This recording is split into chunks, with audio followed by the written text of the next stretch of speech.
La messagère du Sacré-Cœur, l'extraordinaire vie de Sainte Marguerite Marie Alacoque. Au cœur de la France du XVIIe siècle, lorsque le soleil d'été dorait les champs de blé de la Bourgogne et que les tours des églises s'élevaient comme des doigts pointés vers le ciel, quelque chose d'extraordinaire était sur le point de se produire. C'était une époque de contrastes saisissants. La foi catholique bouillonnait dans les veines du peuple français, mais c'était aussi un temps de guerre de religion, de peste et de famine.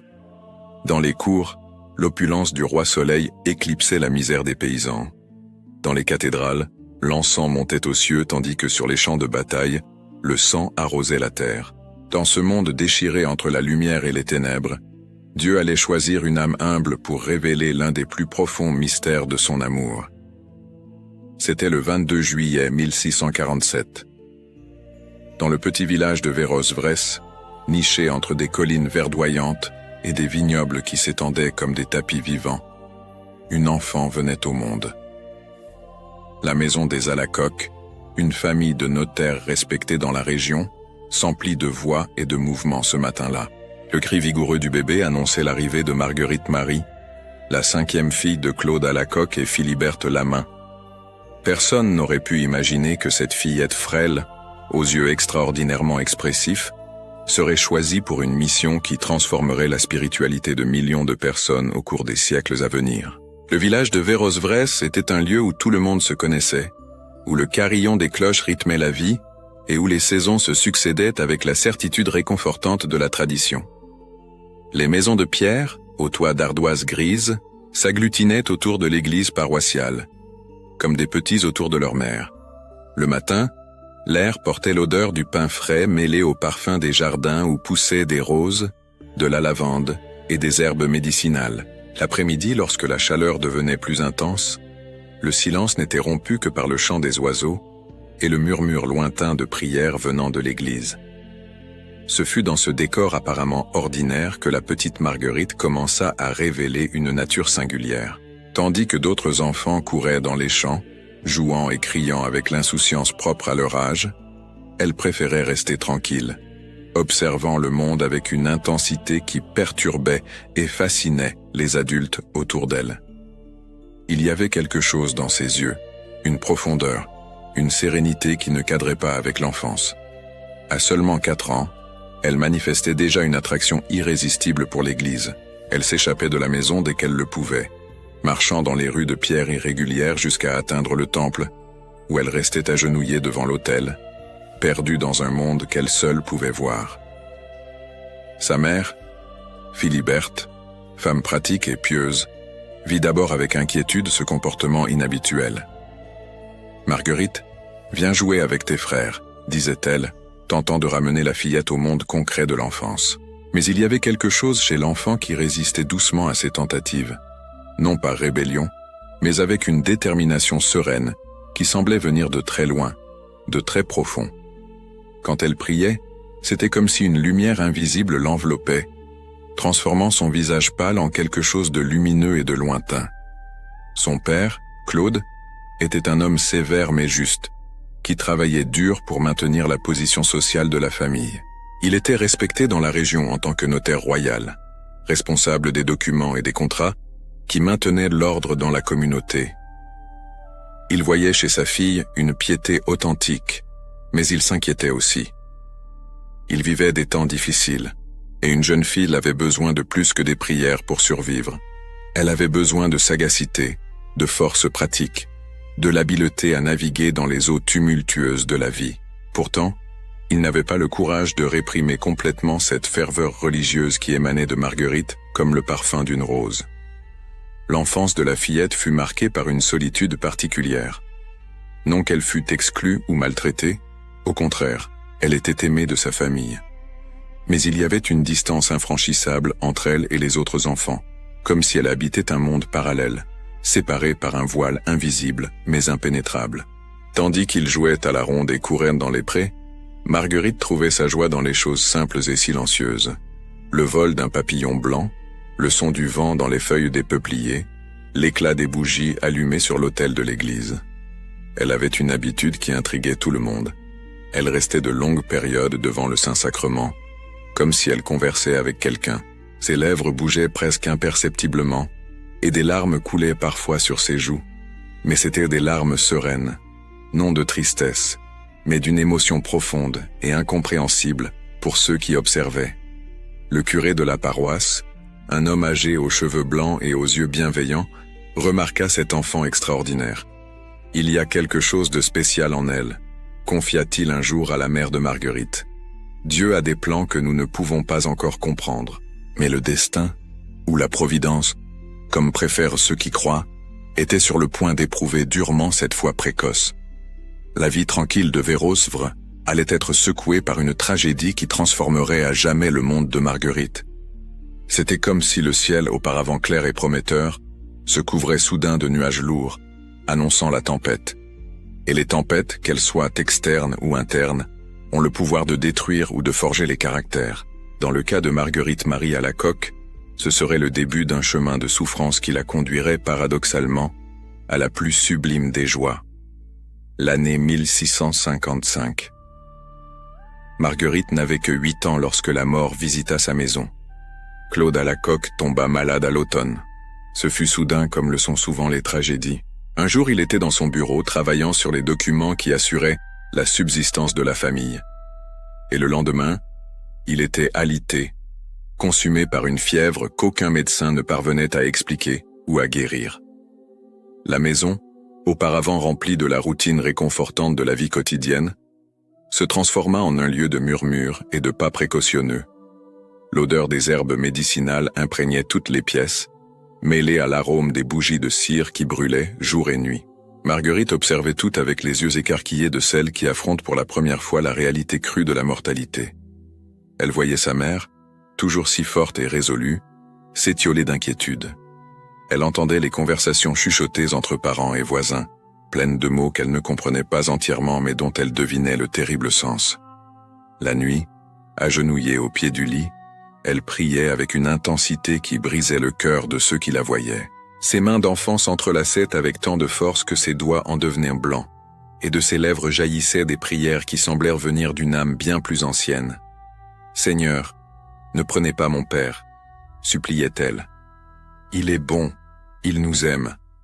Faites qu'il reste avec nous. » Mais les prières, aussi sincères fussent-elles, n'empêchèrent pas l'inévitable.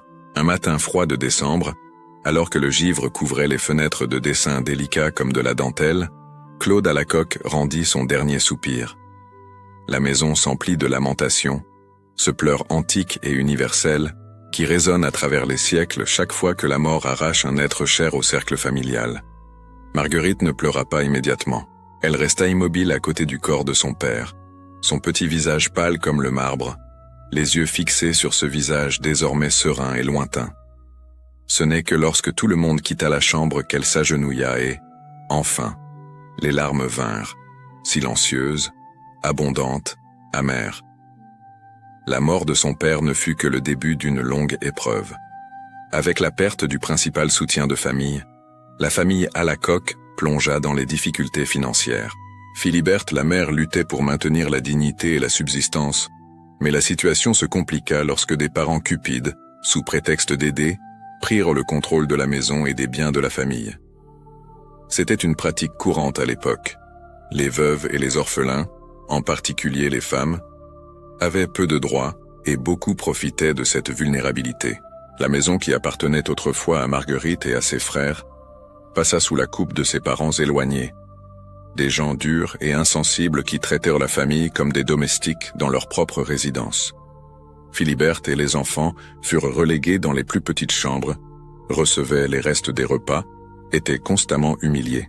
Marguerite, sensible comme elle l'était, ressentait chaque insulte, chaque regard de mépris, chaque commentaire cruel comme une lance lui transperçant la poitrine. Mais quelque chose d'extraordinaire se produisit. Au lieu de s'aigrir ou de se révolter, elle commença à offrir cette souffrance en prière.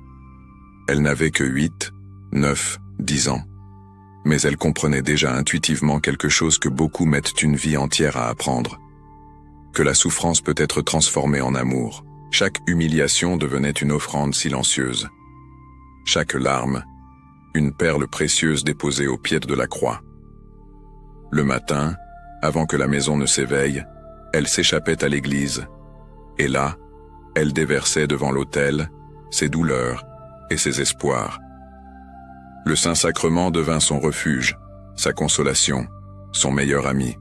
« Jésus, murmurait-elle dans les heures solitaires, si c'est ainsi que vous le permettez, alors que j'apprenne à aimer à travers la douleur. Mais donnez-moi la force car je ne suis qu'une enfant et tout semble si lourd. » Les années passèrent avec la lenteur torturante qui caractérise les périodes difficiles. Marguerite grandit, mais pas de la manière dont grandissent les autres filles de son âge. Son corps se développa, mais elle resta refermée sur elle-même, vivant davantage dans le monde intérieur de la prière que dans celui, extérieur, des jeux et des premiers rêves romantiques. Ses amis parlaient de garçons, de fêtes, de futurs mariages. Elle écoutait en silence, avec un sourire gentil mais distant, comme si ces choses appartenaient à un univers qui n'était pas le sien. Sa mère s'inquiétait. Il n'était pas naturel qu'une jeune fille soit si recueillie, si étrangère aux joies normales de son âge. « Marguerite, disait-elle parfois, la voix chargée d'affection et d'anxiété, tu dois vivre. Dieu ne veut pas que tu sois malheureuse. » Et Marguerite répondait, toujours avec ce sourire serein qui semblait venir de très profond, « Je ne suis pas malheureuse, mère. J'ai le Seigneur, et cela me suffit. » Mais la souffrance n'avait pas encore fini de sculpter cette âme. Quand Marguerite eut environ 16 ans, une maladie mystérieuse l'attaqua. Cela commença par des douleurs dans les articulations qui s'intensifièrent au point qu'elle pouvait à peine bouger. Les médecins furent appelés, l'examinèrent, prescrivirent des remèdes, mais rien n'y faisait.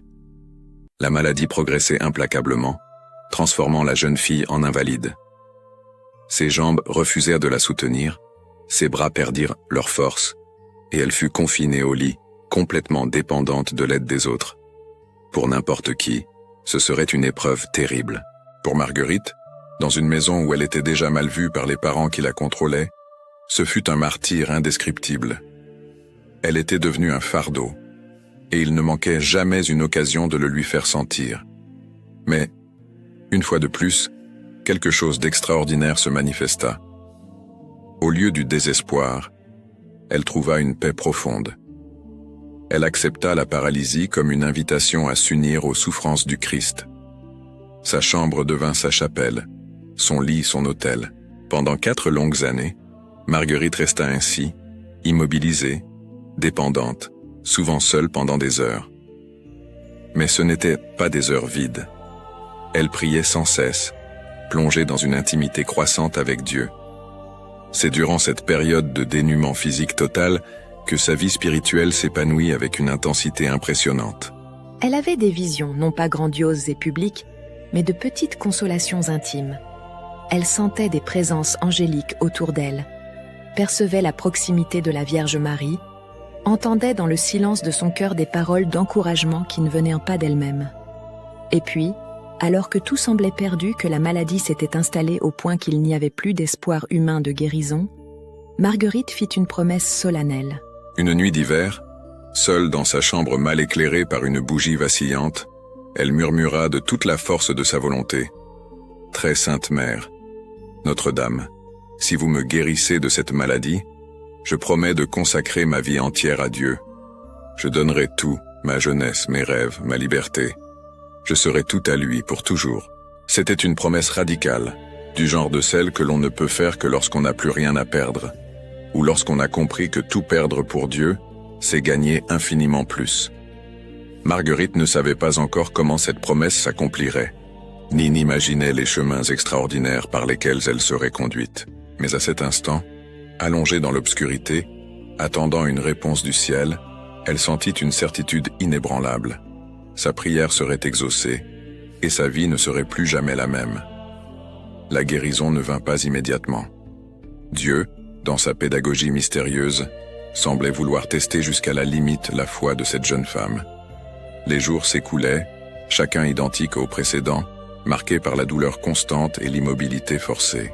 Marguerite attendait, non avec l'anxiété de celle qui exige des résultats immédiats, mais avec la patience de celle qui a appris à faire confiance même lorsque toutes les preuves suggèrent l'abandon. Ce fut un matin de printemps, lorsque les fleurs commençaient à éclore dans les jardins et que l'air apportait le parfum régénérateur de la vie qui revient, que cela se produisit. Marguerite se réveilla, comme toujours, mais quelque chose était différent. La douleur qui l'accompagnait depuis des années, cette douleur constante et familière comme une compagne indésirable, diminuait. Elle essaya de bouger les orteils, et ils répondirent. Elle bougea les mains, et elles obéirent. Le cœur battant à tout rompre dans sa poitrine, elle fit un effort suprême et s'assit sur le lit. Les larmes coulèrent sur son visage, mais c'étaient des larmes de joie indescriptibles. « Notre-Dame » murmura-t-elle, « merci, merci, merci. » Elle tenta de se mettre debout, les jambes tremblantes après des années d'inactivité, mais elles la soutinrent. Elle chancela jusqu'à la fenêtre et l'ouvrit, laissant la lumière du soleil inonder la chambre qui avait été si longtemps sa prison. Le monde extérieur semblait plus beau que jamais, les arbres verts, le ciel bleu, les oiseaux qui chantaient. Tout était une symphonie de louanges au Créateur. Quand Philiberte entra dans la chambre et trouva sa fille debout, appuyée à la fenêtre, le cri qu'elle poussa fut entendu de toute la maison. « Marguerite, mon Dieu, Marguerite !» Elle courut l'embrasser, et la mère et la fille pleurèrent ensemble, enlacées, se balançant doucement comme deux saules dans le vent. C'était un miracle incontestable. Les médecins qui l'avaient condamnée à une paralysie permanente ne trouvaient aucune explication. Les parents mal intentionnés, devant l'inexplicable, firent taire leur langue venimeuse, du moins pour un temps. Mais Marguerite n'avait pas oublié sa promesse.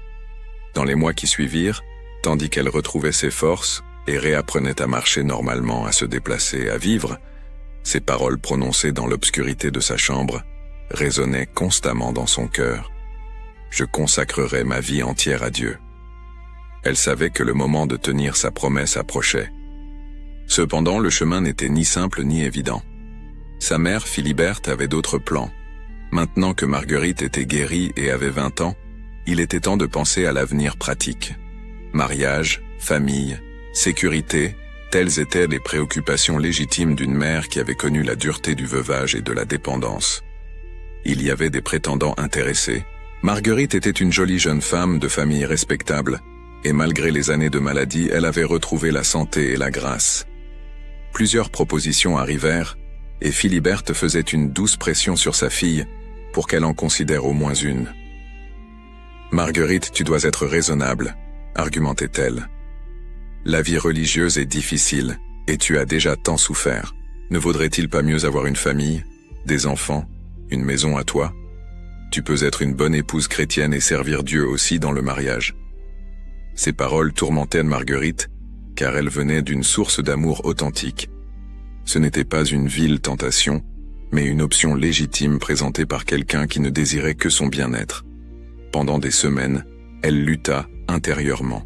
Une partie d'elle, la part humaine, fragile, qui désirait la sécurité et la normalité, se sentait attirée par l'idée du mariage. Ce serait plus facile, sans aucun doute, moins radical, plus compréhensible aux yeux du monde. Mais l'autre part, celle qui avait fait la promesse solennelle, celle qui avait connu l'intimité profonde avec Dieu pendant les années de maladie, cette part-là ne pouvait être réduite au silence. Plus elle priait, plus la certitude devenait claire. Son chemin était autre.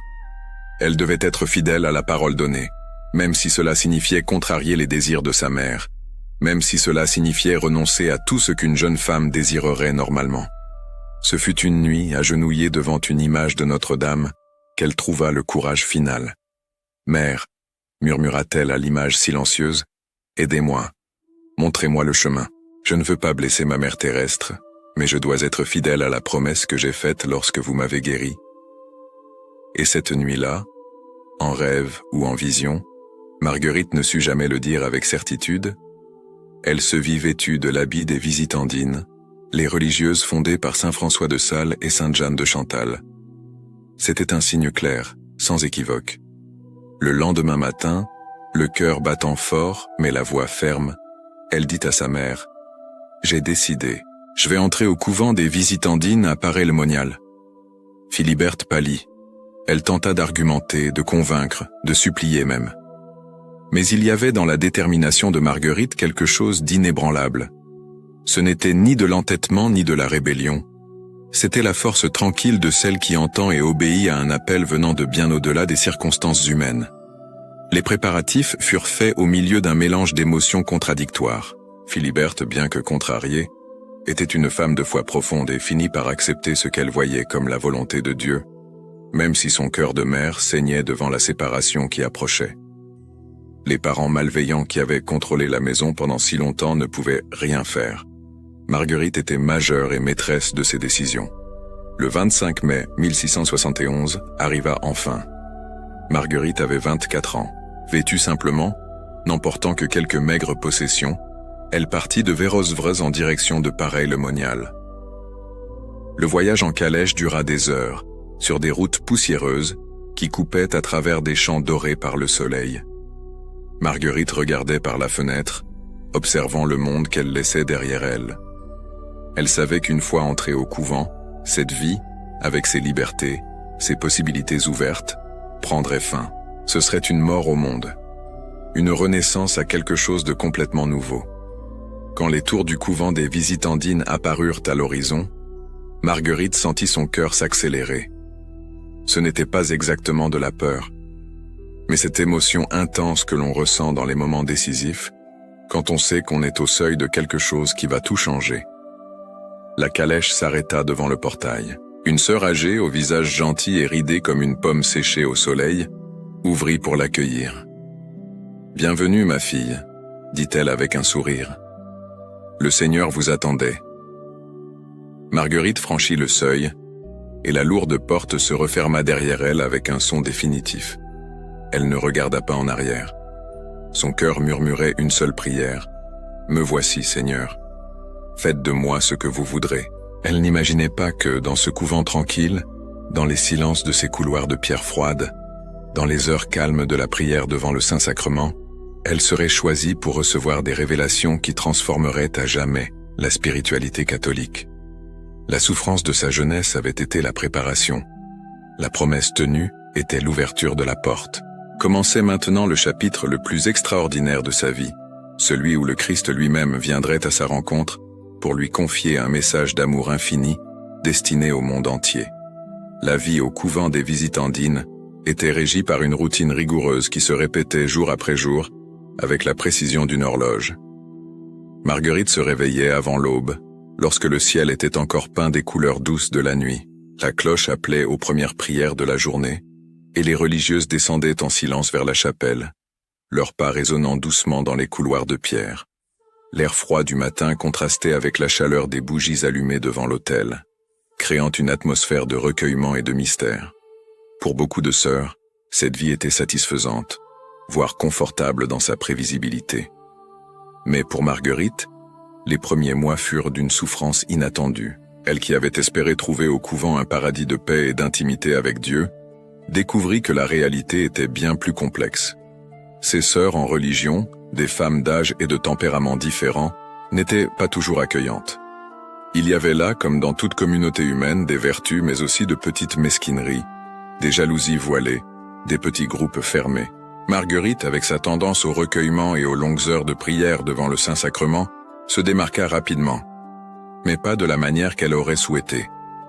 Certaines sœurs plus âgées voyaient avec méfiance cette intensité spirituelle.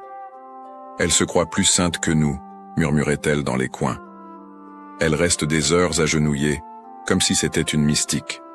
C'est de l'orgueil déguisé en piété. » Les commentaires parvenaient aux oreilles de Marguerite, et chaque mot était comme une épine enfoncée dans son cœur.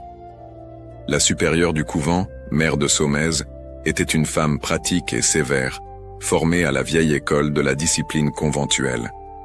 Elle voyait la ferveur de Marguerite d'un œil critique. « Sœur Marguerite Marie, disait-elle d'un ton de réprimande, vous devez apprendre que la vie religieuse n'est pas faite que de prières extatiques.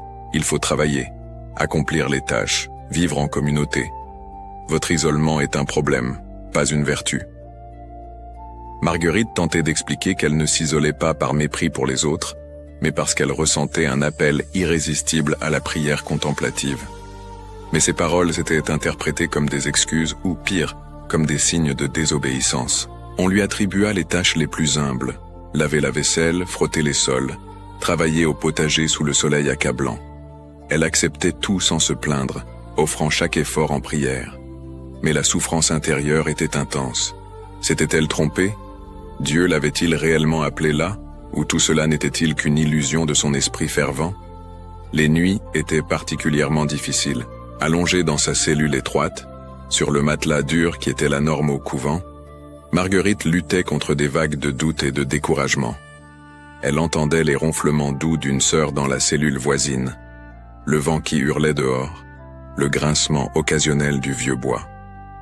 Et dans ce silence peuplé de petits bruits, elle se demandait s'il n'aurait pas été préférable d'accepter le mariage, d'avoir une vie normale. Ses larmes mouillaient son oreiller, mais elle les essuyait rapidement, honteuse de sa faiblesse. Mais ce fut justement dans cette période d'épreuve que quelque chose commença à changer. Une nuit, alors que l'obscurité était totale et que le désespoir semblait la vaincre, Marguerite se leva de son lit et, nu-pieds, descendit à la chapelle. L'église conventuelle était vide et sombre.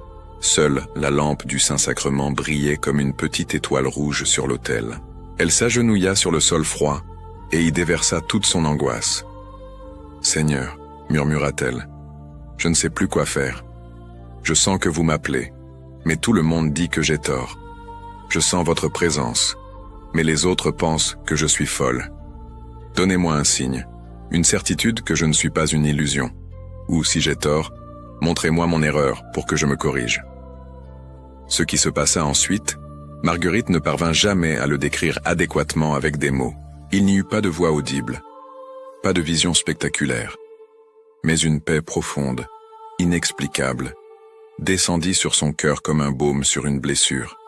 Elle se sentit enveloppée d'une présence aimante, plus réelle que n'importe quelle présence physique, et à l'intérieur d'elle-même plus claire que n'importe quel mot audible, elle entendit « Je suis avec toi. Ne crains pas. Ce que j'ai prévu pour toi s'accomplira. » Marguerite resta là on ne sait combien de temps. Peut-être des minutes, peut-être des heures.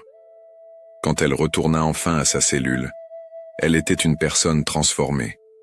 Le doute n'avait pas complètement disparu, mais il avait été remplacé par une certitude profonde qui soutiendrait toutes les souffrances futures. Dieu était avec elle. Cela suffisait. Dans les mois qui suivirent, sa patience et son humilité commencèrent lentement à conquérir certaines des sœurs. Il y avait une moniale plus âgée, sœur Catherine, qui avait un tempérament particulièrement difficile. Elle critiquait constamment Marguerite, trouvait à redire à tout ce qu'elle faisait. Un jour, Marguerite était à la cuisine en train de préparer des légumes lorsque sœur Catherine entra, lui prit le couteau des mains et dit sèchement « Vous ne savez même pas faire cela correctement. Donnez-moi ça. » Marguerite, au lieu de s'offusquer, sourit simplement et dit « Pardonnez-moi, ma sœur. J'apprends encore. Pouvez-vous m'apprendre la bonne manière ?» La simplicité et la sincérité de cette réponse désarmèrent la vieille sœur. Elle regarda Marguerite avec un mélange de surprise et quelque chose qui pouvait être le début du respect. À partir de là, bien qu'elle restât rude, sœur Catherine adoucit peu à peu son comportement. Mais le véritable test, la véritable préparation à ce qui allait venir, se déroulait pendant les longues heures de prière. Marguerite prit l'habitude de passer toutes les nuits du jeudi au vendredi prosternée devant l'autel, de 11h du soir à 1h du matin. Elle appelait cette pratique l'heure sainte, une heure de compagnie pour Jésus qui, méditait-elle, avait passé son agonie au jardin des Oliviers pendant que les apôtres dormaient. Pendant ces veilles, des choses étranges commencèrent à se produire. Au début, c'étaient des sensations subtiles, une chaleur qui émanait du tabernacle, comme si un feu invisible y brûlait. Une présence qui s'intensifiait, presque palpable. Parfois, Marguerite voyait des lumières douces danser autour de l'autel, bien qu'elle sût que physiquement il n'y avait là que les bougies. D'autres fois, elle entendait une musique lointaine, angélique, qui ne venait de nulle part, mais qui remplissait son cœur d'une joie inexplicable. Elle gardait ses expériences secrètes, de peur d'être ridiculisée ou pire, qu'elles ne soient réellement le fruit de son imagination. Mais elle continuait, s'intensifiant progressivement. C'était comme si Dieu préparait lentement son âme, l'accordant comme on accorde un instrument de musique, pour qu'elle puisse recevoir sans se briser la révélation extraordinaire qui allait venir. Et puis vint cette nuit qui allait tout changer. C'était le 27 décembre 1673. faite de Saint Jean l'Évangéliste, le disciple que Jésus aimait, celui qui avait reposé sa tête sur la poitrine du Maître lors de la dernière scène. Marguerite était à son heure d'adoration habituelle lorsqu'elle sentit quelque chose de complètement différent des expériences précédentes. L'air dans la chapelle sembla vibrer, chargé d'une électricité spirituelle qui lui hérissait chaque poil du corps. Elle leva les yeux vers le tabernacle, et ce qu'elle vit la fit chanceler. Une lumière intense mais qui ne blessait pas les yeux, émanait de l'autel.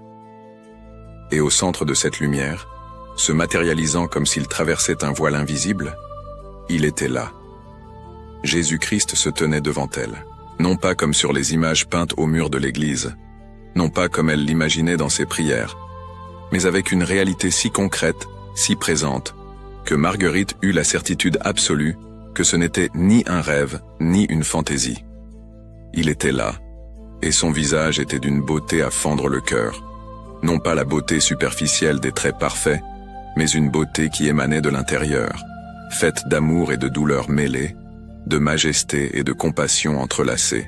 Marguerite tomba à genoux, ou peut-être était-elle déjà à genoux. Elle ne pouvait ni bouger ni parler. Elle ne pouvait que regarder, absorbant chaque détail de cette vision impossible et en même temps absolument réelle. Jésus étendit les bras vers elle dans un geste d'accueil et dit d'une voix qui était à la fois douce comme une brise et puissante comme le tonnerre, « Ma fille, approche-toi. » Elle tenta de répondre, mais aucun mot ne sortit. C'est alors que Jésus, d'un geste lent et solennel, ouvrit son manteau et révéla sa poitrine. Là, au centre, était son cœur. Un cœur physique et en même temps lumineux, battant d'une vie divine. Il était ceint d'une couronne d'épines, et d'une blessure sur le côté jaillissait un petit jet de sang et d'eau. Mais par-dessus tout, ce qui impressionnait le plus, c'était le feu qui semblait en émaner, des flammes d'amour qui s'élevaient, comme des langues de lumière dorée et rouge. « Voici ce cœur, dit Jésus, et sa voix pénétra au plus profond de l'âme de Marguerite, qui a tant aimé les hommes, qui n'a rien épargné jusqu'à s'épuiser et se consommer pour leur témoigner son amour. Et en retour, je ne reçois de la plupart que des ingratitudes, par leur mépris, leurs irrévérences et leurs sacrilèges, et par la froideur et le mépris qu'ils ont pour moi dans ce sacrement d'amour. » Marguerite, saisie d'une douleur poignante, comprit à cet instant quelque chose qui changea toute sa perception de la réalité. Dieu n'était pas un être lointain, indifférent aux souffrances humaines. Au contraire, il souffrait. Il souffrait d'un amour rejeté, d'un amour méprisé, d'un amour non partagé. Le cœur qu'elle contemplait était un cœur blessé, non seulement par les épines de la passion historique, mais par les péchés continuels de l'humanité. Chaque indifférence, chaque sacrilège, chaque froideur enfonçait une nouvelle épine dans cette couronne. Des larmes commencèrent à couler sur le visage de Marguerite, des larmes chaudes et abondantes. « Seigneur, parvint-elle enfin à balbutier, comment puis-je vous consoler? Que puis-je faire, moi qui ne suis rien ?» Jésus sourit, un sourire triste mais plein de tendresse. « C'est pourquoi je t'ai choisi, » répondit-il. « Non pour tes mérites, mais par ma miséricorde. Tu seras la messagère de mon Sacré-Cœur. À travers toi, je veux renouveler dans le monde la dévotion à cet amour que les hommes oublient. Je veux qu'on m'honore sous le symbole de ce cœur de chair, pour réparer les ingratitudes que je reçois. » Alors Jésus expliqua à Marguerite ce qu'il désirait, qu'une fête spéciale soit établie en l'honneur de son Sacré-Cœur, à célébrer le vendredi après l'octave du Saint-Sacrement. Que les gens communient les premiers vendredis de chaque mois. Qu'ils consacrent 1 heure d'adoration tous les jeudis soirs, entre 11h et minuit, pour l'accompagner dans son agonie au Jardin des Oliviers. Qu'ils se consacrent à son Sacré-Cœur, en faisant de lui le centre de leur vie spirituelle. La vision dura. Marguerite ne sut jamais dire exactement combien de temps. Cela aurait pu être des minutes ou des heures. Le temps semblait avoir perdu sa signification habituelle. Quand enfin Jésus commença à s'estomper, quand cette lumière surnaturelle commença à baisser d'intensité, Marguerite tendit les mains dans un geste désespéré, comme si elle pouvait le retenir. « Ne partez pas, Seigneur, » supplia-t-elle. « Ne me laissez pas seule avec ce fardeau. » Mais il était déjà parti et Marguerite resta seule dans la chapelle silencieuse, avec seulement la lampe rouge du Saint-Sacrement qui clignotait doucement. Elle tomba en avant, prosternée sur le sol froid, et y resta, sanglotant convulsivement, son corps secoué par des vagues d'émotions qui étaient à la fois une joie indescriptible et une douleur lancinante. Joie d'avoir vu ce qu'elle avait vu, douleur de comprendre la tâche impossible qui lui avait été confiée. Quand les premières lueurs du matin commencèrent à illuminer les vitraux de la chapelle, les sœurs qui descendaient pour les prières matinales trouvèrent Marguerite encore prosternée devant l'autel. Son visage était pâle comme le marbre, mais il y avait en lui une luminosité étrange, comme si quelque chose de la lumière qu'elle avait contemplée était resté. Elles tentèrent de la relever, mais elle pouvait à peine bouger. Elle dut être portée jusqu'à sa cellule, où elle resta prostrée pendant des jours dans un état entre l'extase et l'épuisement complet. Mère de Saumaise, la supérieure, vint lui rendre visite. « Sœur Marguerite Marie, que s'est-il passé ?» demanda-t-elle avec une sévérité mêlée d'inquiétude. « Les autres disent que vous avez passé toute la nuit à la chapelle. C'est contre les règles. Votre excès de piété devient un problème. » Marguerite, encore faible, tenta d'expliquer. Elle parla de la vision, de Jésus, du Sacré-Cœur, de la mission qui lui avait été confiée. Pendant qu'elle parlait, elle vit l'expression de la supérieure passer de l'inquiétude à l'incrédulité, puis à quelque chose qui s'approchait de l'horreur. Quand elle eut terminé, il y eut un lourd silence dans la petite chambre. « Sœur Marguerite, dit enfin Mère de Saumaise d'une voix contrôlée mais dure, vous êtes malade. Ces visions sont le fruit de votre imagination exaltée. Je vais appeler le médecin et le confesseur. Vous avez besoin de soins, pas d'encouragement dans ces fantaisies. » Les mots tombèrent sur Marguerite comme des pierres. « Mais j'ai vu ma mère, » insista-t-elle, tentant de se redresser. C'était réel, aussi réel que vous l'êtes ici maintenant. Le Seigneur m'a donné une mission. Silence, coupa la supérieure. C'est de l'orgueil spirituel. C'est la pire des tentations. Une simple religieuse, sans formation théologique, sans vertus extraordinaires connues, et notre Seigneur vous apparaîtrait? Et pas à moi, qui suis supérieur depuis 20 ans. Pas aux prêtres savants, aux évêques saints. Vous êtes trompée par le démon, ma fille. Et vous devez le reconnaître avant qu'il ne soit trop tard. Marguerite ferma les yeux, une nouvelle vague de douleur lui transperçant la poitrine. C'était plus difficile qu'elle ne l'imaginait, non pas la vision elle-même, mais l'incrédulité, le rejet, l'accusation d'être trompée par l'ennemi même de Dieu. Pourtant, au fond de son cœur, la certitude de ce qu'elle avait vécu restait inébranlable. Il devait y avoir un chemin. Il devait y avoir quelqu'un qui la comprendrait, qui l'aiderait à accomplir la mission reçue. Et il y en aurait un. Mais d'abord, elle devrait traverser un désert encore plus aride que tous les précédents. Le désert de l'incrédulité, de la moquerie, de la suspicion. Elle serait éprouvée jusqu'aux limites de sa résistance. Et ce n'est qu'alors, au moment où elle serait sur le point de se briser, que l'aide nécessaire apparaîtrait. Dans les mois qui suivirent, les visions continuèrent. Jésus apparut à Marguerite plusieurs fois, révélant toujours de nouvelles facettes de son amour miséricordieux, renforçant toujours le message du Sacré-Cœur. Mais plus elle voyait, plus elle devenait isolée. Les autres sœurs, instruites par la supérieure de la traiter avec froideur, s'écartèrent d'elle. Dans les couloirs, quand Marguerite passait, les conversations cessèrent brusquement. Au réfectoire, personne ne s'asseyait à côté d'elle. C'était comme si elle était une lépreuse spirituelle. Certaines sœurs étaient même cruelles dans leur incrédulité. « Voilà la visionnaire », chuchotait-elle assez fort pour qu'elle entende. « Celle qui parle à Jésus toutes les nuits. C'est peut-être le vin de communion qui lui monte à la tête. » Des rires suivaient ces commentaires, et chaque rire était un pieu enfoncé dans le cœur déjà si blessé de Marguerite. Mais elle n'abandonna pas. Elle continua ses veilles nocturnes, ses heures saintes, ses communions réparatrices. Elle notait soigneusement dans un cahier chaque détail des visions, chaque parole que le Christ lui adressait. Ces écrits, qui survivront au siècle, sont d'une beauté et d'une profondeur théologique surprenante pour quelqu'un sans éducation formelle.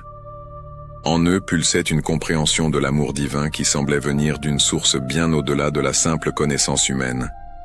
Et puis, en 1675, un nouveau confesseur arriva au couvent. Son nom était Claude de la Colombière, prêtre jésuite d'une grande culture et d'une profonde spiritualité. C'était un homme mûr, aux yeux pénétrants et à l'âme contemplative, connu pour sa sagesse dans le discernement des esprits. Quand Marguerite fut appelée pour sa première confession avec lui, elle sentit son cœur battre. Serait-il un autre à la rejeter? Ou serait-il enfin l'instrument que Dieu enverrait pour l'aider? Elle s'agenouilla devant la grille du confessionnal et commença, d'une voix tremblante, à relater ses expériences. Tandis qu'elle parlait, elle observait attentivement le prêtre à travers la grille. Il écoutait en silence absolu, sans l'interrompre, sans porter de jugement hâtif. Quand elle eut terminé, il y eut un long silence. Marguerite attendait, retenant son souffle, attendant la sentence. « Ma fille », dit enfin le père Claude, et il y avait dans sa voix quelque chose qu'elle n'avait jamais entendu auparavant chez aucun de ses interlocuteurs. Du respect, presque de la révérence. « Je crois que le Seigneur opère véritablement dans votre âme. Ces visions ont toutes les marques de l'authenticité, humilité, conformité avec la doctrine, fruit de paix malgré la souffrance. N'ayez pas peur. Je vous aiderai à accomplir la mission qui vous a été confiée. » Marguerite éclata en sanglots là dans le confessionnal. C'étaient des larmes de soulagement si profond que cela ressemblait à une libération physique. Enfin, quelqu'un la croyait. Enfin, elle avait un allié, un guide, quelqu'un qui ne la considérait pas comme folle ou illusionnée. Le père Claude deviendrait non seulement son confesseur, mais son directeur spirituel, le défenseur infatigable de la dévotion au Sacré-Cœur, même lorsqu'il devrait lui-même affronter la persécution pour cela. Mais la bataille était loin d'être terminée. Croire en Marguerite était une chose. Convaincre l'Église, convaincre le monde, que ces révélations venaient vraiment de Dieu, en était une autre, totalement différente. Les obstacles seraient nombreux, les résistances féroces. Mais quelque chose avait fondamentalement changé. Marguerite n'était plus seule. Et avec cette force renouvelée, elle continuerait sa mission, quoi qu'il en coûte. Le changement que l'arrivée du père Claude de la Colombière apporta dans la vie de Marguerite fut profond. Pour la première fois depuis le début des apparitions, elle avait quelqu'un qui non seulement croyait en ses expériences, mais qui les comprenait théologiquement et pouvait la guider à travers les labyrinthes du discernement spirituel. Dans les conversations qu'ils avaient au confessionnal ou lors des rares occasions de direction spirituelle permises par les règles conventuelles, le père Claude l'aidait à interpréter les visions, à les séparer d'éventuelles influences de sa propre psychologie, à les confirmer ou à les corriger à la lumière de la doctrine catholique. « Ce que le Seigneur vous demande, expliqua-t-il lors d'une de ces conversations, n'a rien de contraire à la foi. Au contraire, c'est une expression particulièrement belle de vérités qui ont toujours été au cœur du christianisme. L'amour de Dieu pour nous, la centralité du cœur du Christ comme symbole de cet amour, la nécessité de réparation pour les péchés. Mais comme toute révélation privée, elle doit être éprouvée, examinée, présentée aux autorités compétentes. Marguerite écoutait attentivement, absorbant chaque parole comme une terre sèche absorbe la pluie. « Mais comment faire, mon père ?» demandait-elle. « Qui m'écoutera ? La mère supérieure elle-même me traite comme si j'étais illusionné ou pire. »« Patience, ma fille, » répondait-il avec la sagesse de celui qui connaît les chemins tortueux que la vérité doit parfois emprunter. La vérité de Dieu prévaut toujours, mais pas toujours immédiatement. Cela peut prendre des années, des décennies, des générations. Votre mission n'est pas de les faire croire immédiatement, mais d'être fidèle à la révélation que vous avez reçue, de la préserver, de la vivre, et de laisser Dieu, en son temps, la faire germer dans les cœurs. Ces paroles soutiendraient Marguerite pendant les années difficiles à venir, car les épreuves ne cessèrent pas avec la validation du père Claude. Au contraire, elles s'intensifièrent. La nouvelle que le nouveau confesseur soutenait les visions de sœur Marguerite se répandit dans le couvent comme une traînée de poudre. Certaines sœurs, qui étaient restées neutres jusqu'alors, prirent clairement position contre elle. « Maintenant, elle a même corrompu le prêtre », murmurait-elle. « Quelle présomption, quel orgueil !» Mère de Saumaise, sentant son autorité défiée, devint encore plus sévère. Elle convoqua Marguerite à plusieurs reprises pour des réprimandes publiques. « Vous causez la division dans la communauté », l'accusait-elle devant toutes les sœurs réunies. « Votre prétendue sainteté devient un motif de scandale. Si vous aviez vraiment ces visions, pourquoi notre Seigneur n'apparaîtrait-il pas à moi, qui suis la supérieure? Pourquoi à une simple novice? Marguerite, debout devant la communauté, gardait les yeux baissés et acceptait les réprimandes en silence.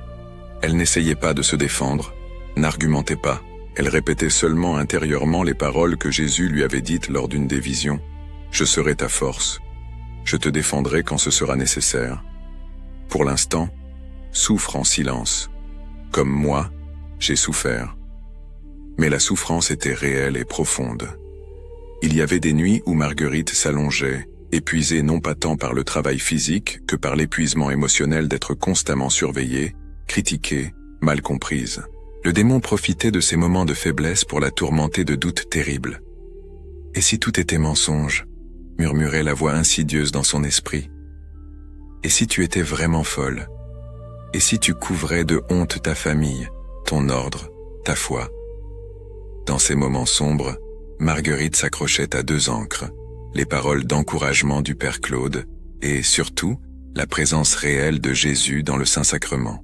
Même quand il n'y avait pas de vision, même quand Dieu semblait silencieux, elle savait, d'une certitude qui transcendait les sentiments, qu'il était là, dans le tabernacle, qu'il attendait. Et cette présence suffisait.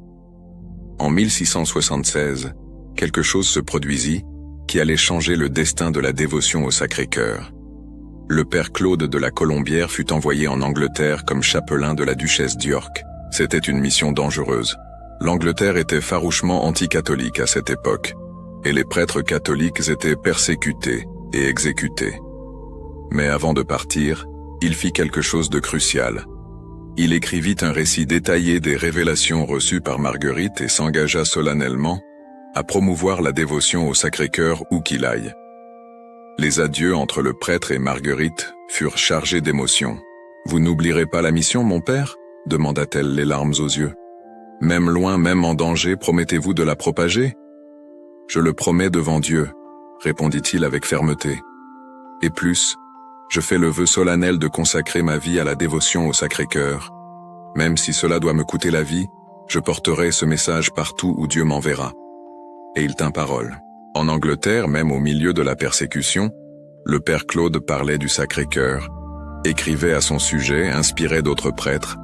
Quand il fut finalement arrêté et condamné comme traître, il emporta avec lui dans sa cellule la dévotion qu'il avait reçue par l'intermédiaire de Marguerite.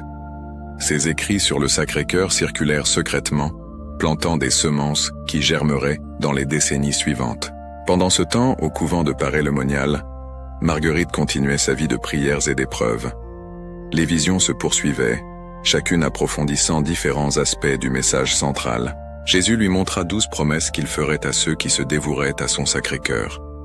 La paix dans les familles, la consolation dans les afflictions, les bénédictions sur leurs entreprises, la conversion des pécheurs endurcis, et culminant avec la promesse extraordinaire que ceux qui communieraient les 9 premiers vendredis du mois consécutif ne mourraient pas dans sa disgrâce, ni sans recevoir les sacrements. C'étaient des promesses audacieuses, des promesses que beaucoup considéreraient comme excessives, voire présomptueuses, si elles venaient d'une source purement humaine. Mais Marguerite les consignait fidèlement, sans embellir, sans rien ajouter d'elle-même. Et lentement, très lentement, certaines personnes commencèrent à croire. Il y avait une sœur, Perpétue, qui était particulièrement sceptique. Elle se moquait ouvertement de Marguerite. « Des visions !» disait-elle avec mépris. « Si elle avait de vraies visions, Dieu ferait un miracle public pour le prouver. » Et elle continuait ses critiques amères. Mais voilà qu'elle tomba gravement malade.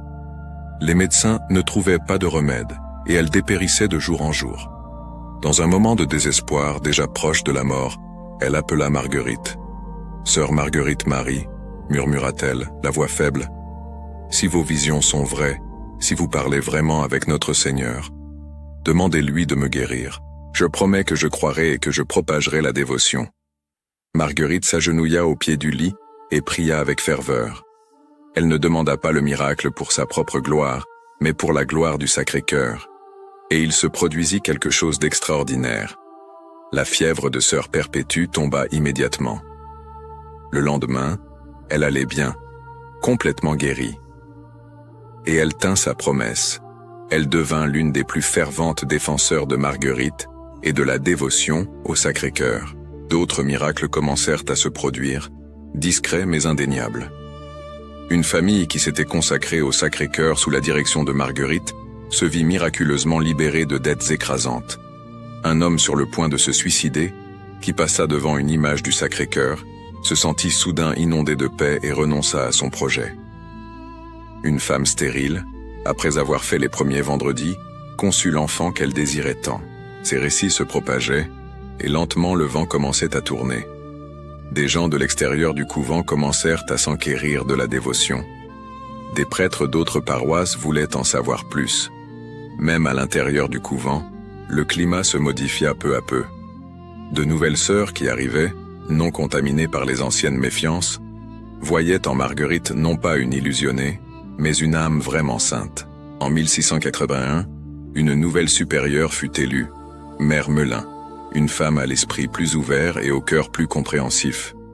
Elle écouta Marguerite sans préjugés, examina les écrits, consulta des théologiens prudents, et finalement, après des années d'attente et de souffrance, elle donna son approbation officielle. La dévotion au Sacré-Cœur, déclara-t-elle lors d'une réunion de la communauté, sera désormais pratiquée librement dans ce couvent, et sœur Marguerite Marie Alacoque sera honorée, et non persécutée pour sa fidélité à ce que le Seigneur lui a confié. Les larmes que Marguerite versa ce jour-là furent différentes de toutes celles qu'elle avait pleurées auparavant. C'étaient des larmes de gratitude, de justification, de soulagement. Non pour sa propre reconnaissance, mais parce que finalement le message qu'elle avait reçu pourrait être propagé librement. Elle pourrait enfin accomplir adéquatement la mission pour laquelle elle avait été choisie. Dans les années suivantes, Marguerite travailla sans relâche. Elle écrivait des lettres à des prêtres, des religieuses, des laïcs, expliquant la dévotion. Elle guidait personnellement tous ceux qui vinrent la chercher. Elle créa des pratiques de dévotion simples, mais profondes. Sa santé, jamais très robuste, se détériorait sous l'effort. Mais elle ne ralentissait pas le rythme. « J'ai peu de temps », disait-elle parfois, comme si elle savait que sa vie serait courte. « Je dois planter le plus de semences possible avant que Dieu ne m'appelle. » Et les semences qu'elle planta germeraient au-delà de tout ce qu'elle aurait pu imaginer.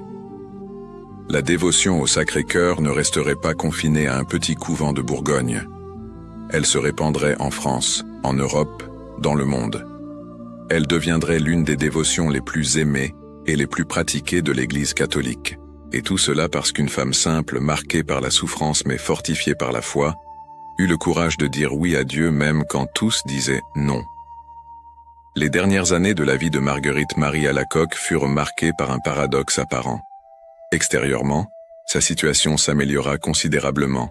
Elle était désormais respectée dans la communauté, sa mission reconnue, sa dévotion commençant à se répandre. Mais intérieurement, son corps fragile se détériorait rapidement.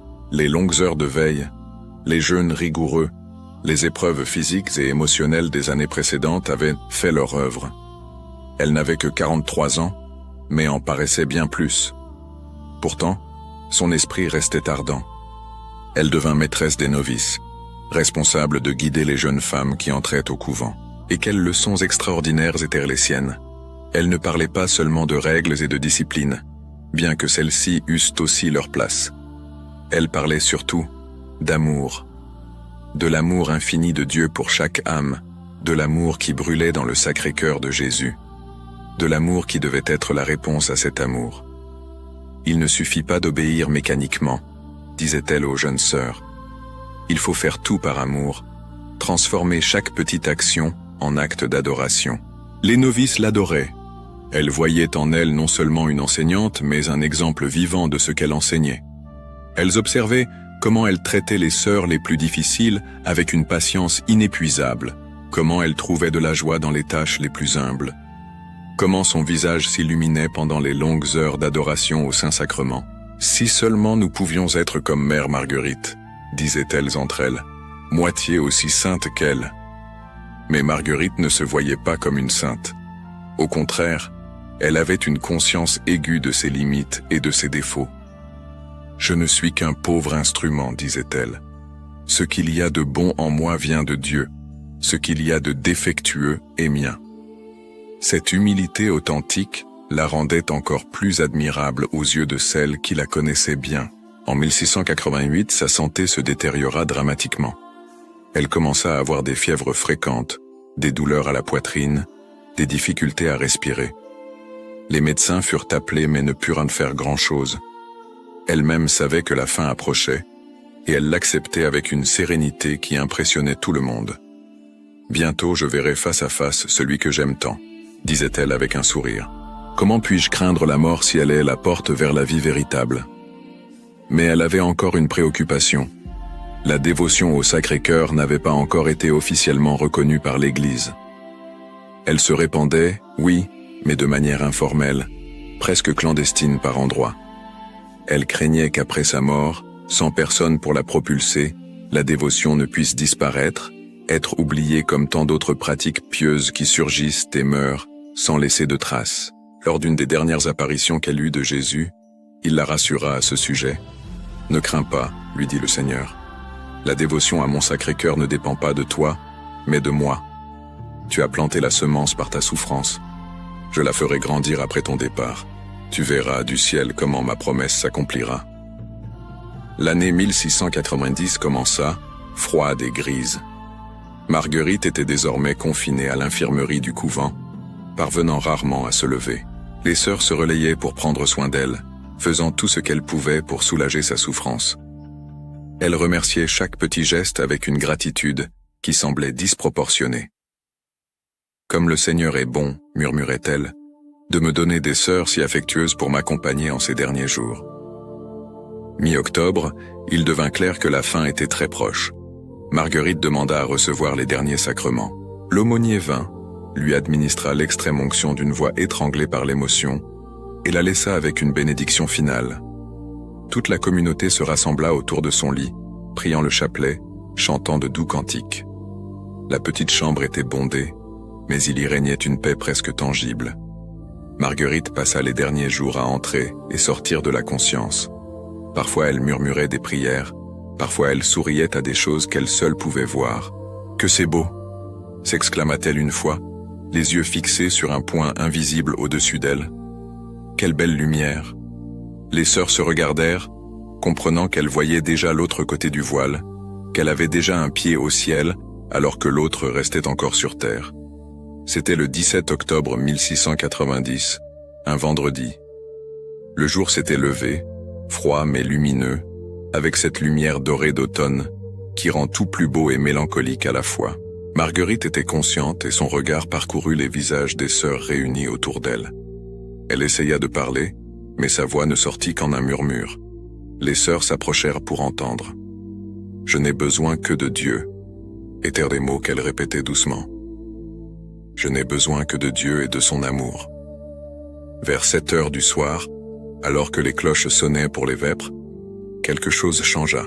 Le visage de Marguerite, jusqu'alors tendu par la douleur, se détendit complètement. Une expression d'extase pure apparut sur ses traits.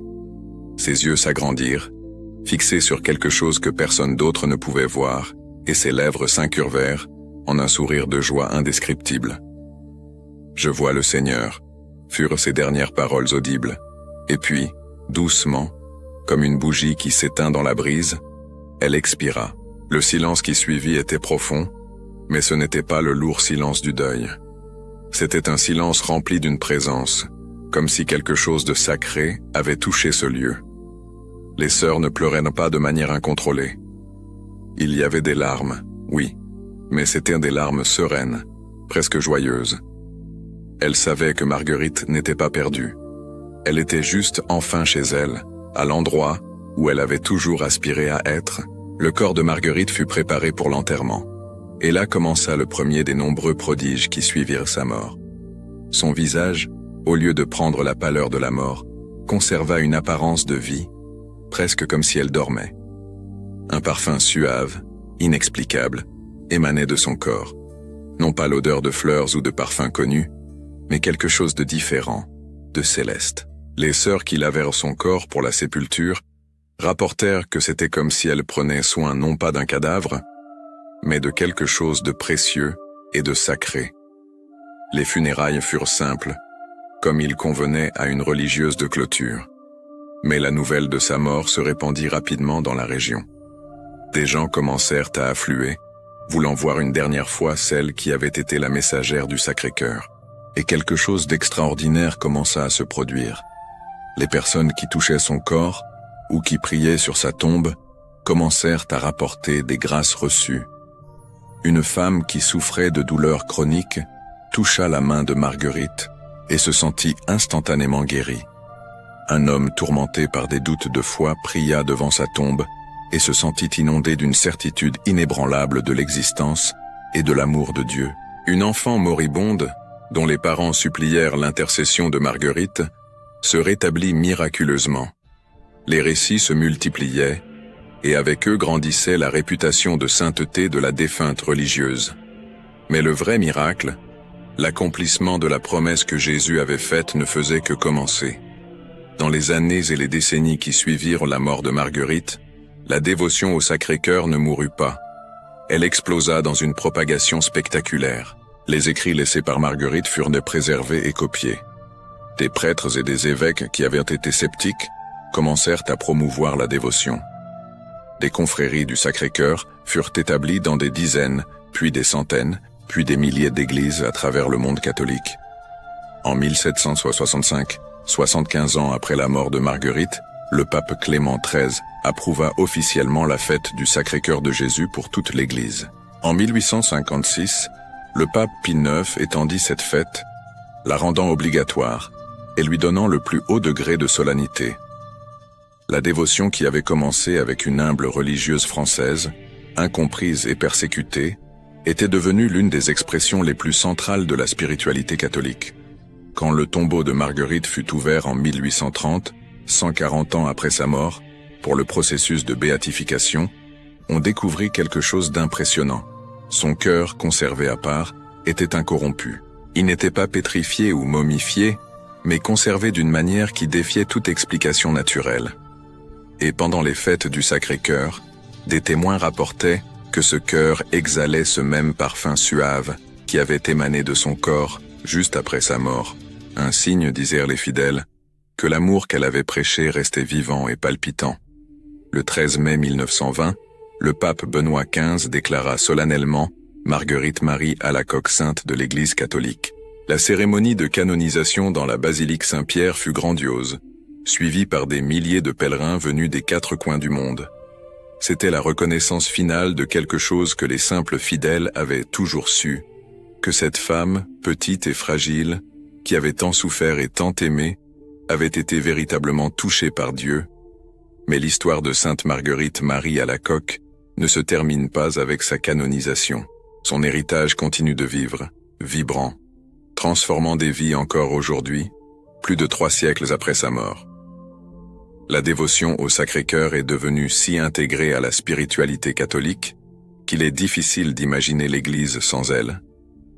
Des millions de personnes à travers le monde commencent leurs prières avec les mots qu'elle aimait tant. Sacré-Cœur de Jésus, je me confie et j'espère en vous. Des églises dédiées au Sacré-Cœur ont été construites sur tous les continents. La plus célèbre est peut-être la basilique du Sacré-Cœur à Paris, érigée au sommet de Montmartre, ses coupoles blanches visibles de toute la ville. Un témoignage permanent en pierre et marbre de l'amour que Marguerite Marie a passé sa vie à prêcher. Mais il y en a des milliers d'autres, dans de petits villages ruraux, dans de grandes capitales, dans des missions lointaines en Afrique, en Asie, aux Amériques. Les familles catholiques à travers les siècles ont adopté la pratique d'introniser des images du Sacré-Cœur dans leur foyer, consacrant leur maison à cet amour divin. Combien d'enfants ont été élevés en voyant cette image sur le mur du salon, ce cœur entouré de flammes, et en apprenant dès leur plus jeune âge l'existence d'un Dieu qui n'est pas distant et terrifiant, mais proche et aimant? Combien de difficultés familiales ont été surmontées par des prières faites devant ces images, invoquant les promesses que Jésus avait faites à Sainte Marguerite Marie? La pratique des 9 premiers vendredis, si centrale dans la dévotion, a été suivie par d'innombrables fidèles. Il existe des récits documentés de conversions extraordinaires, de pécheurs endurcis qui, après avoir accompli les 9 premiers vendredis, ont été transformés. Il y a des histoires de personnes au seuil de la mort qui, ayant pratiqué cette dévotion, ont reçu la grâce d'une dernière confession, accomplissant ainsi la promesse qu'elles ne mourraient pas en état de péché mortel. Des institutions religieuses virent le jour, inspirées par Sainte Marguerite Marie. Des ordres et des congrégations dédiées spécifiquement à la promotion de la dévotion au Sacré-Cœur furent fondées. Des écoles, des hôpitaux, des orphelinats furent établis sous ce patronage. L'impact social fut immense. Combien de vies sauvées, combien d'enfants éduqués, combien de malades soignés dans des institutions qui portaient le nom et l'esprit de la dévotion qu'elle propagea. Pendant la Première Guerre mondiale, alors que la France faisait face à la possibilité d'une défaite, le pays se consacra officiellement au Sacré-Cœur de Jésus. Ce fut un moment d'une signification profonde. Une nation entière, à son heure la plus sombre, se tournant vers la dévotion révélée des siècles plus tôt à une humble religieuse française. Et quand la guerre se termina par la victoire des Alliés, beaucoup y virent la confirmation de la protection promise par Jésus à travers Marguerite Marie. Mais peut-être que l'héritage le plus important de Sainte Marguerite Marie n'est pas mesurable en statistiques ou en construction. C'est la transformation interne, silencieuse et profonde, qui se produit dans les cœurs individuels qui s'ouvrent au message du Sacré-Cœur. C'est l'alcoolique qui trouve la force de vaincre sa dépendance en se consacrant au Sacré-Cœur. C'est la mère désespérée qui trouve la paix pour continuer après avoir perdu un enfant. C'est le jeune confus qui découvre sa vocation devant l'image de ce cœur enflammé d'amour. Les apparitions de Paray le Monial continuent d'attirer des pèlerins. Le petit couvent où Marguerite Marie a vécu et souffert est devenu un sanctuaire international. Des milliers de personnes visitent chaque année ces lieux. La chapelle où elle eut les visions, la cellule où elle vécut, la tombe où reposent ses restes mortels. Beaucoup viennent simplement par dévotion, mais il y a aussi ceux qui viennent en quête de guérison, de grâce spéciale, de réponse à leurs supplications les plus profondes. Et les témoignages continuent. Personnes guéries de maladies graves, mariages restaurés alors qu'ils semblèrent perdus, conversion inattendue, vocation découverte. La spiritualité du Sacré-Cœur que Sainte Marguerite Marie a aidé à propager a profondément influencé d'autres mouvements de dévotion. L'idée de réparation, de consoler le cœur de Jésus pour les offenses qu'il reçoit, a inspiré des pratiques comme l'adoration eucharistique perpétuelle, les actes de réparation, les communions réparatrices. Toute une théologie de la miséricorde divine s'est développée à partir des révélations qu'elle a reçues. Des saints ultérieurs ont bu à cette source, Sainte Thérèse de l'Enfant Jésus, Saint Pio de Pietrelcina, Saint José Maria Escriva, tous ont exprimé une profonde dévotion au Sacré-Cœur de Jésus et ont reconnu l'importance des révélations faites à Sainte Marguerite Marie. C'est comme si cette semence plantée au XVIIe siècle continuait de germer, produisant de nouveaux fruits à chaque génération. Et à notre époque, où le monde semble s'être tant éloigné de Dieu, où la froideur et l'indifférence religieuse dont Jésus s'était plaint à Marguerite Marie semblent s'être intensifiées, le message du Sacré-Cœur demeure étonnamment pertinent. Car au fond, c'est un message simple mais profond. Dieu nous aime, non pas abstraitement, non pas de loin, mais d'un amour concret, passionné, qui souffre lorsque nous sommes infidèles et se réjouit lorsque nous répondons. Sainte Marguerite Marie Alacoque n'a vécu que 43 ans. Elle a passé la majeure partie de sa vie d'adulte entre les murs d'un petit couvent. Elle n'a pas écrit de grands traités théologiques, n'a pas fondé d'ordre religieux, n'a pas accompli de missions spectaculaires. Mais elle a fait quelque chose de plus fondamental. Elle a écouté la voix de Dieu quand il parlait, elle a cru quand tous doutaient, elle a persévéré quand tout semblait perdu. Et à cause de cette fidélité simple mais héroïque, elle a laissé un héritage qui continue de transformer le monde. Aujourd'hui, quand quelqu'un prie « Jésus, doux et humble de cœur, rendez notre cœur semblable au vôtre », il fait écho aux paroles qu'elle aimait tant. Quand quelqu'un fait une heure sainte le jeudi soir, il accomplit la demande que Jésus lui a faite. Quand quelqu'un communie le premier vendredi du mois, il suit la pratique qu'elle a propagée. Et quand quelqu'un, n'importe où dans le monde, contemple une image du Sacré-Cœur et sent son propre cœur s'échauffer d'amour pour le Christ, il expérimente le fruit de ce qui a commencé dans les nuits froides de ce couvent de Paray le Monial.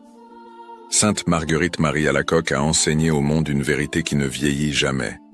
qu'au centre de tout l'univers, il y a un cœur qui bat d'amour pour chacun de nous. Un cœur qui se réjouit de notre amour et souffre de notre indifférence. Un cœur qui invite, qui attend, qui ne se lasse jamais de nous appeler. Et que ce cœur, blessé par les épines de nos péchés, mais brûlant du feu de l'amour divin, est notre plus grande espérance, notre refuge sûr, notre porte vers l'éternité. Tel est l'héritage d'une petite religieuse française qui a vécu il y a plus de 3 siècles. Tel est le don qu'elle nous a laissé à tous. Et tant qu'il y aura un seul cœur humain qui répondra à cet appel d'amour, tant qu'il y aura une seule âme qui se consolera en contemplant le Sacré-Cœur de Jésus, la mission de Sainte Marguerite Marie Alacoque continuera à vivre, s'accomplissant d'une manière toujours nouvelle à chaque génération. Prière. Ô Sainte Marguerite Marie Alacoque, humble messagère du Sacré-Cœur de Jésus, qui par votre souffrance et votre fidélité nous avez révélé les richesses infinies de l'amour divin, intercédez pour nous auprès du cœur miséricordieux de notre Seigneur.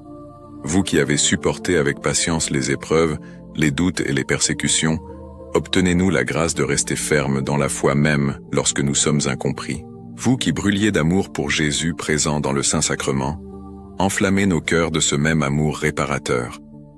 Aidez-nous à consoler le Sacré-Cœur de Jésus pour les ingratitudes et la froideur des hommes, en faisant de nos vies une offrande continuelle d'amour et de réparation.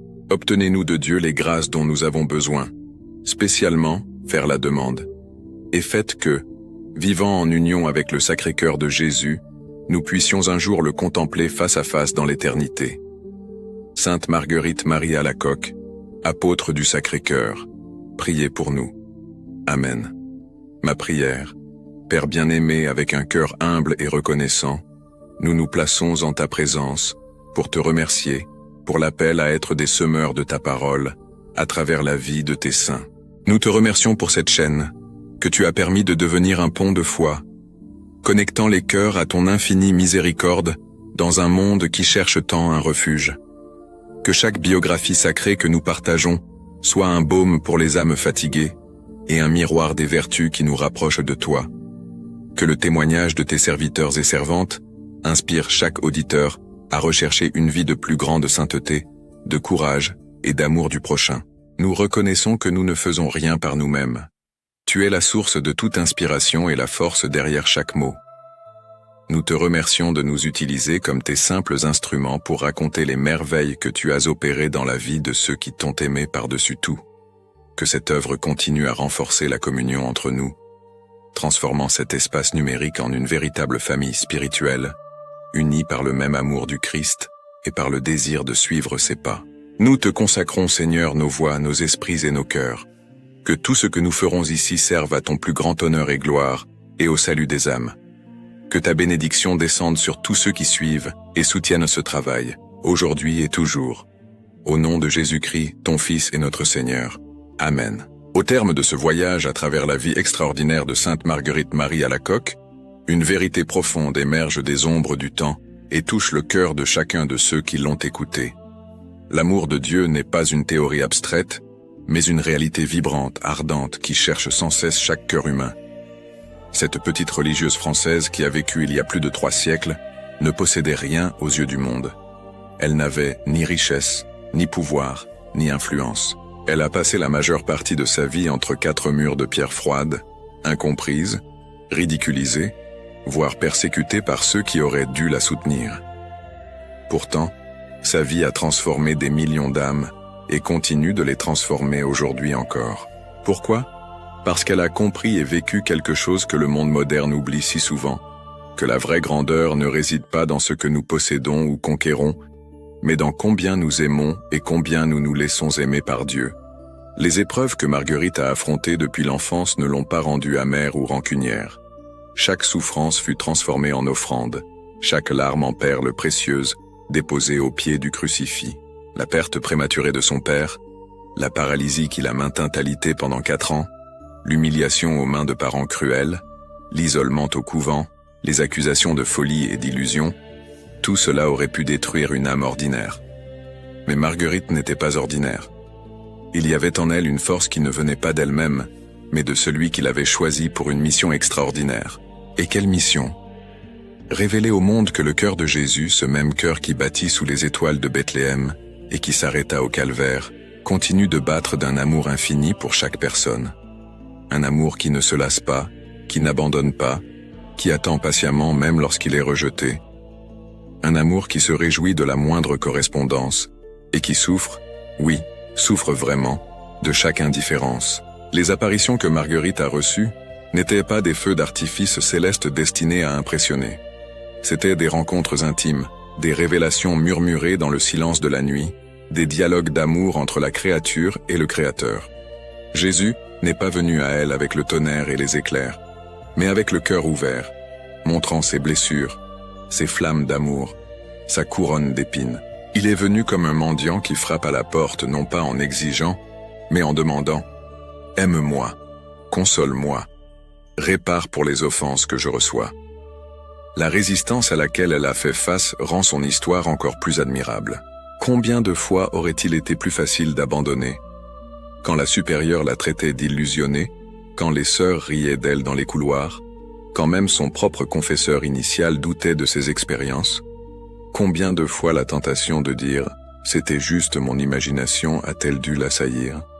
Mais elle est restée fidèle, non par entêtement, mais parce qu'elle avait expérimenté quelque chose de si réel, de si vrai, que le nier aurait été se trahir elle-même et trahir Dieu. Et Dieu, comme il le fait toujours, a justifié sa fidèle servante. La dévotion au Sacré-Cœur qui a commencé dans un petit couvent français, ridiculisé et rejeté, s'est répandue dans le monde entier. Aujourd'hui, 3 siècles plus tard, des millions de personnes trouvent consolation, force et espérance en contemplant ce cœur entouré de flammes. Des basiliques ont été érigées, d'innombrables vies transformées, des miracles se sont produits et continuent de se produire. Mais peut-être que le vrai miracle de Sainte Marguerite Marie Alacoque ne réside pas dans les guérisons physiques ou les conversions spectaculaires. Le vrai miracle réside dans la transformation silencieuse qui se produit lorsqu'un cœur endurci par la vie s'ouvre à nouveau à l'amour. Il réside dans la paix qui descend sur l'âme tourmentée, qui comprend enfin qu'elle est aimée inconditionnellement. Il réside dans l'espérance renouvelée de celui qui ne voyait plus de raison de continuer. Il réside dans le pardon qui jaillit là où il n'y avait auparavant que du ressentiment. Chaque personne qui regarde cette vidéo aujourd'hui porte ses propres épreuves. Certains font face à la maladie, d'autres à des difficultés financières insupportables. Il y a ceux qui luttent contre des dépendances, ceux qui souffrent de relations brisées, ceux qui se sentent complètement seuls même entourés de gens. Il y a ceux qui ont perdu la foi et ceux qui ne l'ont jamais trouvée. Il y a les cœurs brisés, les esprits fatigués, les âmes qui ne savent plus comment continuer. Pour chacun de ces cœurs souffrants, Sainte Marguerite Marie Alacoque a laissé un message. Le Sacré-Cœur de Jésus est ouvert pour vous. Peu importe ce que vous avez fait ou omis de faire, peu importe depuis combien de temps vous vous êtes éloigné ou combien de fois vous êtes tombé, ce cœur continue de battre, brûlant du désir de vous accueillir, de vous guérir, de vous restaurer. Les flammes que Marguerite a vues ne sont pas des flammes qui détruisent, mais des flammes qui purifient et transforment. Les épines qui entourent ce cœur ont été placées là par nos péchés et nos indifférences, mais l'amour qu'il contient est infiniment plus grand que toutes nos fautes. La vie de Sainte Marguerite Marie enseigne que la sainteté n'est pas l'absence de souffrance ou d'épreuve. La sainteté, c'est transformer la souffrance en amour. C'est continuer à aimer quand tout dit d'abandonner. C'est faire confiance quand il n'y a aucune raison humaine de faire confiance. Elle n'était pas parfaite. Elle avait ses limites, ses faiblesses, ses moments de doute. Mais elle a choisi, chaque jour, de remettre ses imperfections au Sacré-Cœur et de le laisser les transformer en quelque chose de beau. Que cette histoire inspire chaque personne à faire de même. Qu'elle inspire à remettre à Dieu non seulement les succès et les vertus, mais surtout les blessures, les échecs, les zones sombres de la vie que nous préférons cacher. Car c'est précisément là, dans nos faiblesses, que la force de Dieu se manifeste le plus puissamment. Si cette histoire a touché votre cœur, si elle a éveillé quelque chose dans votre âme, ne laissez pas cette inspiration mourir. Abonnez-vous à la chaîne Histoire Sacrée, la vie des saints, pour continuer à découvrir ces témoignages extraordinaires de foi qui traversent les siècles. Chaque histoire est une fenêtre sur l'infini Un rappel que Dieu continue d'opérer des merveilles à travers des gens ordinaires qui disent oui à son appel. Partagez cette vidéo avec quelqu'un qui a besoin d'entendre qu'il est aimé de Dieu. Laissez votre like pour que plus de personnes puissent trouver ce message d'espérance. Et maintenant, une question de réflexion et de partage. Dans votre vie, à quel moment avez-vous eu ou avez-vous le plus besoin de l'amour et de la miséricorde du Sacré-Cœur de Jésus? Partagez votre expérience dans les commentaires. Votre histoire pourrait être exactement ce qu'une autre personne a besoin d'entendre aujourd'hui pour ne pas abandonner. Avant de partir, regardez l'une des vidéos qui apparaissent ici, choisies spécialement pour vous. Continuez ce voyage de foi, car chaque histoire de saint est un chapitre du grand roman d'amour entre Dieu et l'humanité. Et votre propre histoire, avec tous ses défis et ses victoires, fait aussi partie de cette romance sacrée. Que le Sacré-Cœur de Jésus, révélé à travers Sainte Marguerite Marie Alacoque, vous enveloppe de son amour infini, guérisse vos blessures et vous conduise sur les chemins de la paix. Amen.